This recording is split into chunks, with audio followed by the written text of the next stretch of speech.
my channel. If you are new here, be sure to hit that subscribe button. That way you will never ever miss a video of mine. Also, be sure to give this video a big thumbs up if you are done watching.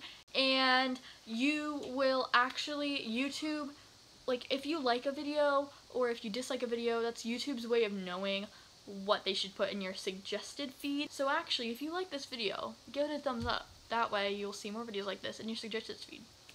It's a true fact. Anyway, today's video is going to be a betta fish care tips and tricks video. That way, if you are wanting to get a betta fish or you already have one and you're just like wondering what you should do, what it's going to be like, watch the whole video and you will know everything about a betta fish after this video. Okay, so the first thing I want to talk about is the tank. So my tank is a 1 gallon tank that I actually bought from PetSmart, and I'll have a little picture of it somewhere on the screen. And this tank is, as I said, 1 gallon. A lot of people are like, oh my gosh, 1 gallon is way too small. It has to be at least 2.5 gallons or something like that. Well, I personally think that at least 1 gallon is fine. Everyone's like, oh my gosh, absolutely no, they are going to die instantly. Well, how come I've had mine for 3 months? So, I also had a fish that was in a 1/2 gallon tank. That was my very first betta fish, and I didn't really know what I was doing. So it was in a 1/2 gallon tank, and it lived for 6 months. So, I'm going to say at least 1 gallon, and you will be good. So another thing is the decor and what you're going to put inside of your tank. So, I have 2 plants and a cave. I also have another plant and another cave, but pretty much just with the, let's talk about plants. So you can get plastic plants. The only problem is that you have to make sure that the plastic plants are not going to hurt the fish in any way. They're not going to be too sharp so that the fish can't, you know, cut the fish's fins on it. A lot of plastic plants have like these spiky little edges, and those are, you know, very pretty for your tank, but they could really harm your fish. So you have to make sure that they're not too hard. If you're really worried about that, then you can always go with silk plants.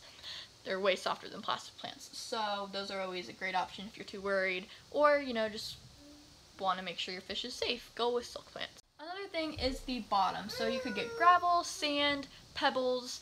I have pebbles because with gravel and sand, it can get way too, like, the poop and the extra food left over will totally get stuck in sand. So I would say don't get sand. It's just going to be a waste of your time. It's going to get so gross, and it gets too gross to the point where, like, you can't even wash it anymore and it smells bad. So you have to throw it away and go get new, you know, bottom. I would go with pebbles. Pebbles are probably going to be your best option. Another must-have for your tank is a cave. You will always need a cave because in case the fish feels insecure or scared or threatened or in any way, they can always go into the cave to feel, you know, safe. So this barnacle one that I have has like a lot of holes in it for it to go in. So it's very amusing to the fish.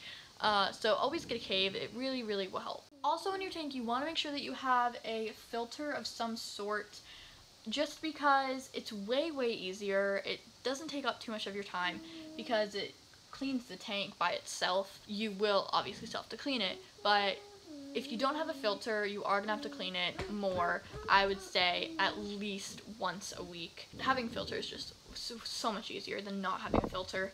But if you for some reason can't get a filter, or your tank that you bought didn't come with a filter, you're just going to have to make sure that you clean it a lot. But for those people who don't want to clean it that much, be sure to get a filter. The next thing I want to talk about is care for your betta fish.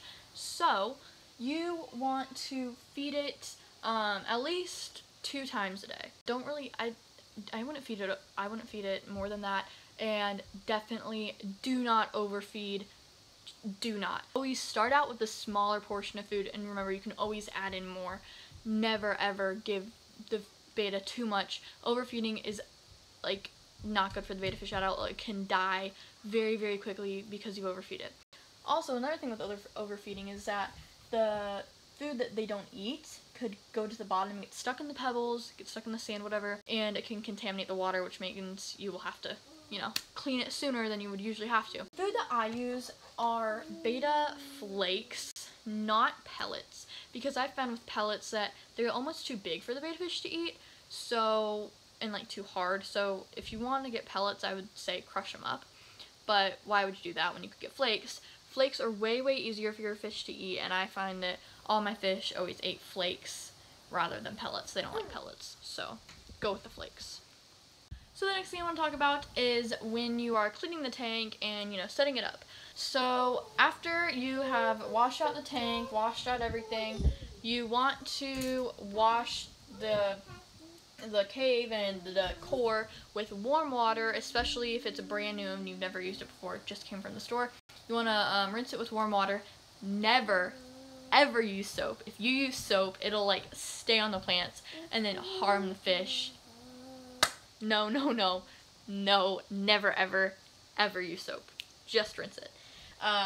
After you rinse it, you want to put it in the tank and fill and put the, you know, pebbles or flooring, whatever, on top of it, but put the flooring in before.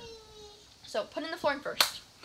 Rinse the plants with the warm water. Then kind of pile the flooring onto the plants and onto the cave, so that way it doesn't randomly float up. And then you can fill it up with water and you are ready to go. Along with the thing that I just told you, the water, everyone says that the water temperature needs to be 70 degrees and the pH level needs to be a solid 7.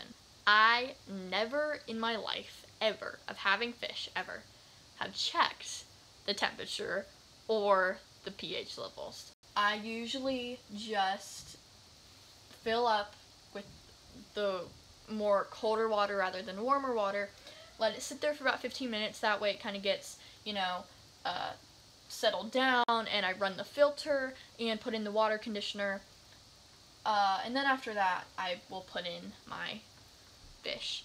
Another little thing is that you can never ever put 2 male betta fish together in the same tank. One of them will fight the other one, kill it, and then eventually eat it. You can try and put a male and female together. The male could get aggressive and kill the female, so you could try that, but I don't know for sure. So you could put 2 females together. You can make a sorority tank with a bunch of them, but if you want to put 2 bettas together, it needs to be female. Can't do male and anything else. Also, with aquatic animals, you're more likely to have the betta fish like the aquatic animal if it's female. Male could totally, you know, kill the aquatic animal and eat it, so go with female. Well guys, I think that is it for all the betta care. Thank you guys so much for watching. Be sure to give this video a big thumbs up and be sure to subscribe. See more videos just like this one. And if you have any questions about betta fish, you can just comment them down below. I'm not an expert, but I will try my best to answer them. And I'll see you guys next time. Bye!